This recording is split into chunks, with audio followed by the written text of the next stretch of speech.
Do you have cottage cheese thighs or perhaps an orange peel butt?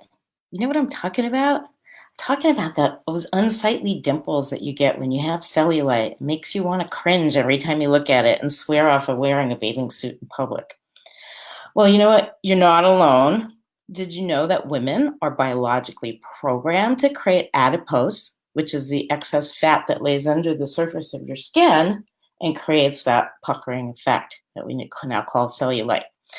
Hey everyone, I'm Donya Fahmy. I'm the alchemist in chief for sustainable health solutions, and I'm the founder and formulator for Dropwise Essentials. And I'm on a mission to empower you to take back control of your health by sharing information and advice to help you make smarter, healthier choices and not be misled or bamboozled into wasting precious time and money on treatments and products that have big claims but don't necessarily produce the results that you're looking for, and a lot of times actually leave you worse off than you were before. So that's why today for Wednesday Wellness Wisdom, today's Wednesday Wellness Wisdom topic is cellulite. I'm going to talk to you a little bit about what is it, how and why do you have it, and what are some ways that you can minimize it without spending a fortune on expensive treatments. Who's with me here? Anybody? Type in the comments below cottage cheese if you're with me, or just wave and say hi. And feel free to share this post or tag someone you know who might like to know more about this particular topic. Now, hey there. Okay, let's talk about what cellulite is. Okay, so, and why do most women over 20, really, it's like post-adolescent, so young and younger and older women have it. So cellulite is kind of a combination of what I just said, adipose. Let me take that in here. It's a little bit of a mouthful. They call adipose and edema. So adipose is excess fat, and edema is fluid retention, the water retention. And when we have sort of like combination of these two things, and they live just below the surface of the skin, right? And as it accumulates over time, it increases and it increases, and it creates that dimpled effect, which is how we wound up with those terms, cottage cheese thighs and orange peel butt or orange peel thighs, if you will, whatever you want to, wherever it is that you experience that, where you're carrying it. Now, the reason women are biologically programmed to have this excess fat is to make sure that there's enough fat there during pregnancy and lactation. So we're kind of at this biological disadvantage in terms of, you know, this situation, because there's really nothing you can do to prevent it, right? You can't really actually prevent it, but there are ways you can minimize it. And I'm going to get into that with you in just a few minutes here. But first, I got to ask you, who here gets frustrated and just annoyed because the men in your life don't have this problem? Type the word men in the comments below and let me know if that's you. So you're probably wondering why it is that men don't have this problem. And as it turns out, it's not that they don't have the excess fat. It has to do with the way their connective tissue is. It's different from ours. So women have long fibered connective tissue that creates like channels, right? So you can like imagine like a down comforter, for example, with channels. And it channels the fat in between the long fibers. And as the fat increases, the perpendicular tissue, the bands that are perpendicular, I don't know if this is really showing up and making sense, but the bands that are perpendicular are kind of tight and tense. So they press up against the fat, and that creates that puckered effect, right? So you have like a, you know, imagine like a matrix or something, and the fat is filling up and the horizontal bands are pushing up against the vertical bands, and that's creating that puckered effect. Now in men, and I don't know if there's a biological reason for this or not, men's connective tissue is more like crisscross. All right, so it's crisscross like that. So there's not a lot of gaps and spaces in there. So they may actually have the excess fat, but it doesn't show up. It shows smooth because it's evenly distributed. So even as it grows, it's still always being evenly distributed, and that's why it doesn't show up. So they're lucky in that respect.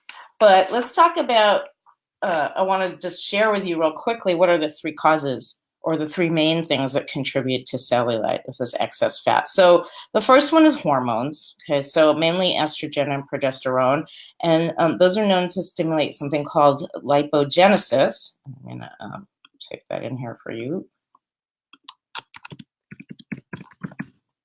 lipogenesis, spell it right, lipogenesis, and they inhibit something called lipolysis. Okay. You've got lipogenesis, lipolysis. Lipogenesis is fat cell generation, and lipolysis is actually the breaking down of fat stored in fat cells. So like estrogen and progesterone, when your hormones are not balanced, that can often lead to fat cell generation, or it can inhibit you from being able to break down the fat and release it from your fat cells. That's number one. Number two is water retention, as we talked about before, edema. And one of it can be caused by a variety of things, including hormonal imbalances, but one of the most overlooked contributing factors is actually dehydration. Like you're just not drinking enough water. If you don't drink enough water, your body kind of goes into this water retention mode. It's retaining water in your cells because you know what? Your body's made up of more than 70% water. So it needs water, and if you're not, and it uses water for all its biological processes. So if you're not replenishing water on a consistent and regular basis, you're going to have that problem, right? So you're going to, and also the other thing that contributes is too much salt in your diet. So too much salt and not enough water also can create that. And sometimes it can be caused by medication. So it could be a side effect of medication creating the water retention.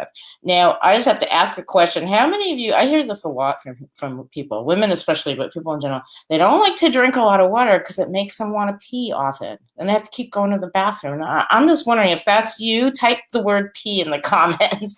Because you know what? It's okay to go to the bathroom a lot. There's really nothing wrong with it. It's actually a good thing because you want your body to eliminate and release stuff on a regular basis. So think of it as drinking a lot of water flushes things out, and then you want to go to the bathroom often to release that out. It's really not a bad thing, I swear.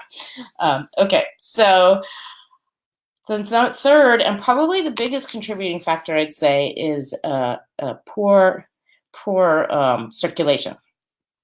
There we go. Deborah says, hi, Deborah. She says, pee. That's me. Hey, I get it. I get it. But I just want to encourage you not to let that get in the way of you drinking enough fluid to stay hydrated. So poor circulation is probably one of the biggest contributing factors. And it's one of those things that's hard to gauge. Like you don't really know that you necessarily have it unless it's really bad, right? So, this is why like a lot of the products that are being sold on the market, like creams and gels and lotions that are supposedly supposed to help you get rid of your cellulite or minimize the appearance, they firm up and tighten the surface of your skin, so it helps to minimize the appearance for a short time, but you have to keep reapplying it, right? Because it's just not addressing the underlying cause, right? If you don't get to the underlying cause, it's not going to be a real solution. And that's why a lot of cellulite treatments, like the more expensive or higher end treatments, are focused on the following things. Lymphatic drainage is the first thing. And one second here. I'll put this in here.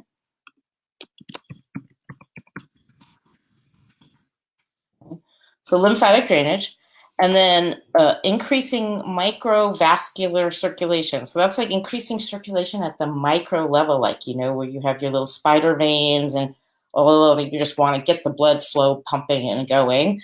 And then reducing this, number three is reducing the size and the volume of the fat cells by decreasing the tension on the surrounding connective tissue. So remember what I was saying about the horizontal tissue stays firm. So they used equipment and things to sort of, soften up that tissue a little bit so it's just not so puckered and so tight.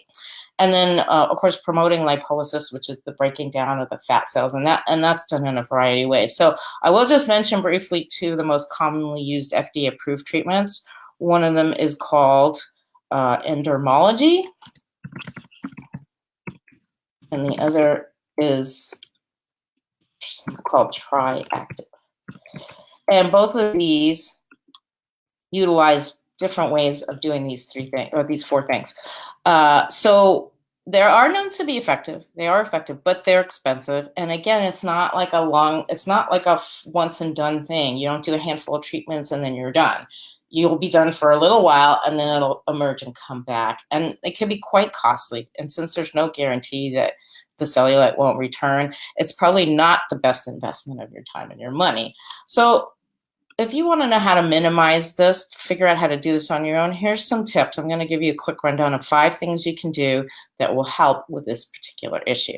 So number 1 is daily exfoliation of the affected areas, right? So what that does is it stimulates circulation in the area, so it brings more blood to it, and it helps move the lymph out. And lymph has, typically has toxins in it, and toxins, when they're stored, or when they remain in the body, end up getting stored as fat in fat cells, right? So they contribute to your fat. So think of it as a do-it-yourself lipolysis, right? So I use a body scrub, and this is probably the best way to do it, is use a body scrub made with either sea salt or brown sugar or a combination of the two. Those are good exfoliants.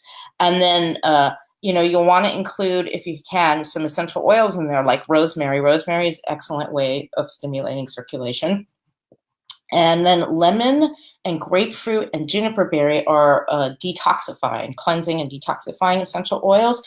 So they'll help with detoxification of the tissues at the surface level. And then you might want to top all that off with a lavender essential oil, either body oil or lotion with lavender in it, just to help balance and regulate the skin. But doing this in the shower every day is a great way to kind of get things moving and keep them moving. And of course, I talked about water before. So drinking plenty of purified water or filtered water is really important. It keeps your cells hydrated, and that helps flush the fat out, okay, and the toxins. And it also improves the overall appearance of your skin. So if you're hydrated, your skin will always look and feel better. And here's 2 different things you could try. I know some people just don't like drinking plain water for whatever reason, and that's fine. You can create what I call cranberry water or cran water. And so you can buy unfiltered and sugar-free, so no added sugar cranberry water, and then you just dilute it with regular water and maybe put a squeeze of fresh lemon juice in there, and just make that your water drink. What you don't want to do is drink a lot of soda or coffee or caffeinated teas, because the stimulants in there counteract the effect. They don't make it as effective. So you want as pure as possible. Would just be plain water is your best option, but you can do like a cranberry water. One thing I do a chlorophyll water. So I have liquid chlorophyll that I buy at the health food store, and I'll just put a bottle, like a 32-ounce bottle, and put 2 dropperfuls of the chlorophyll in there, and then I might put like a drop of peppermint essential oil or a drop of lemon essential oil, mix that all up, and that's kind of like my drinking water, and I take it with me to the gym when I work out.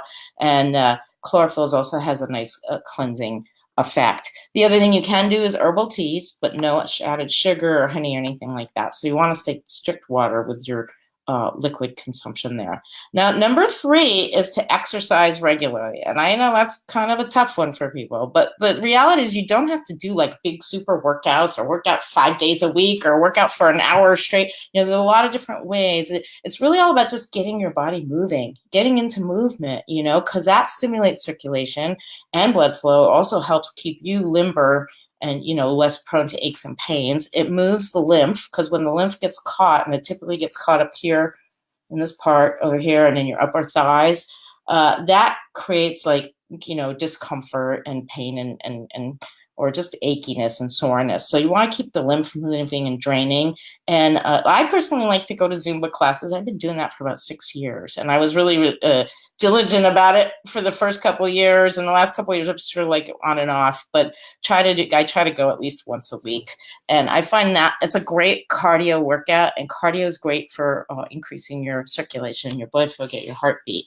And I've added in the last year or so, I do workouts with a personal trainer, and we do some high intensity interval workouts for like 30 minutes. So it's not like a long, intense thing. It's really short, and it's short bursts. But I can attest to the fact that it definitely has had an effect on my cellulite. It's very diminished. I barely notice it compared to what it looked like 5 years ago. So I think the exercise and the regular circulation flow has made a big difference for me. And of course, I'm always tweaking my diet. And that's the other one is eating a balanced diet. So that goes without saying, because here's the deal. Hormonal imbalances are one of the things that contribute to cellulite, and they're often caused by your diet, right? So the best way to balance your hormones and minimize the creation of excess fat is to eat a clean diet with a good balance of quality fiber, quality fats, as well as phytonutrients, greens, fruits, and cruciferous vegetables. And I would also say add a generous amount of fat-burning thermogenic spices into the mix. Use things like regularly, like cinnamon, turmeric, ginger, cumin, cayenne, and curry. All of these things help to burn fat.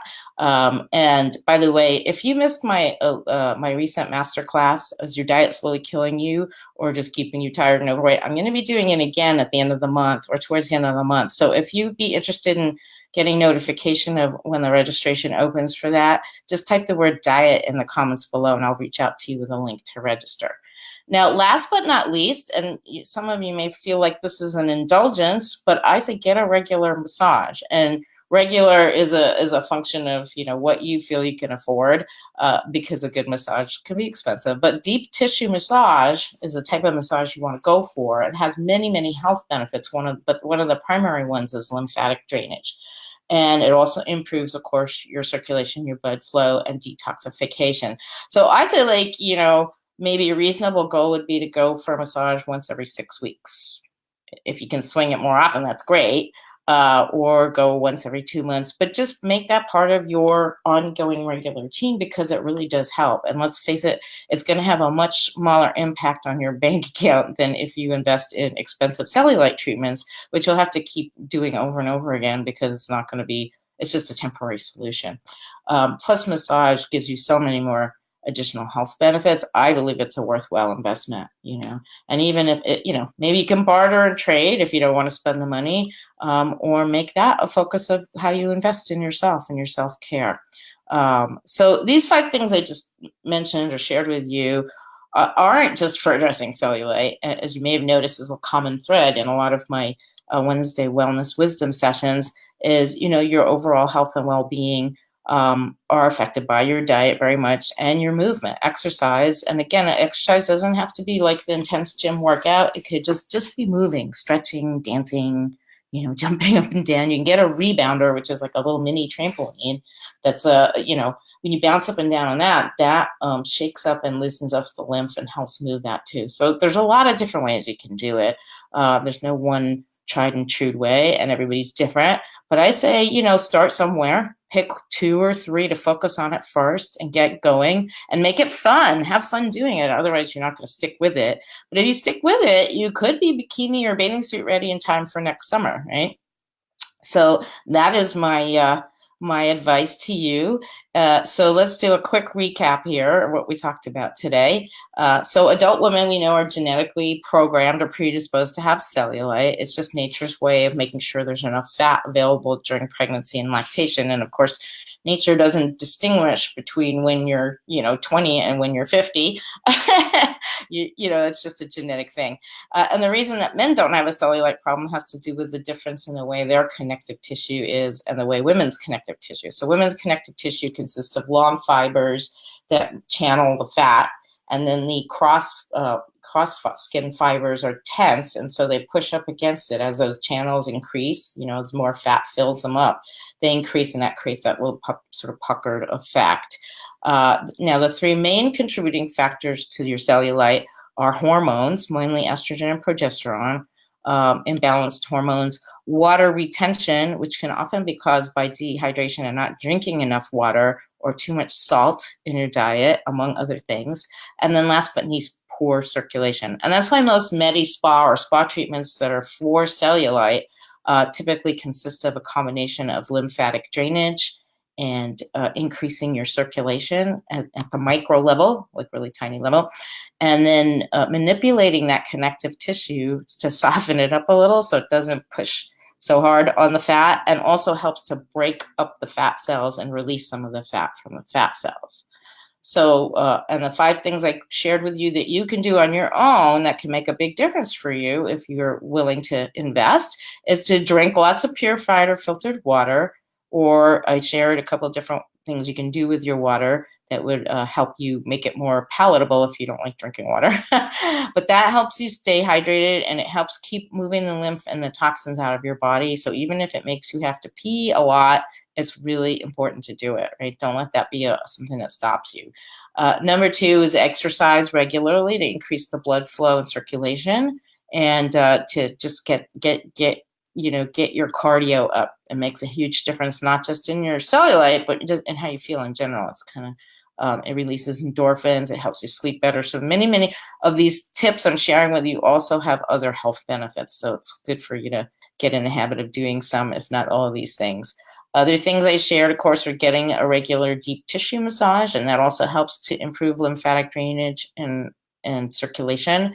And then, of course, last but not least, is eating a clean, well-balanced diet, because that's really the best way to balance your hormones.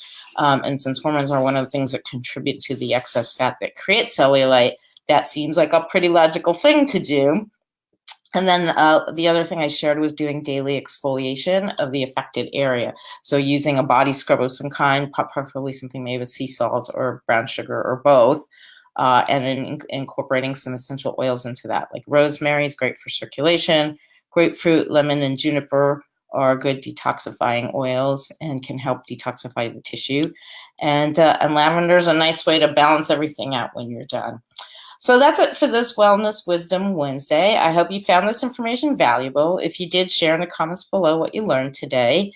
And again, don't forget to type the word diet in if you want to be notified when registration opens for my next free masterclass. Is your diet slowly killing you or just keeping you tired and overweight?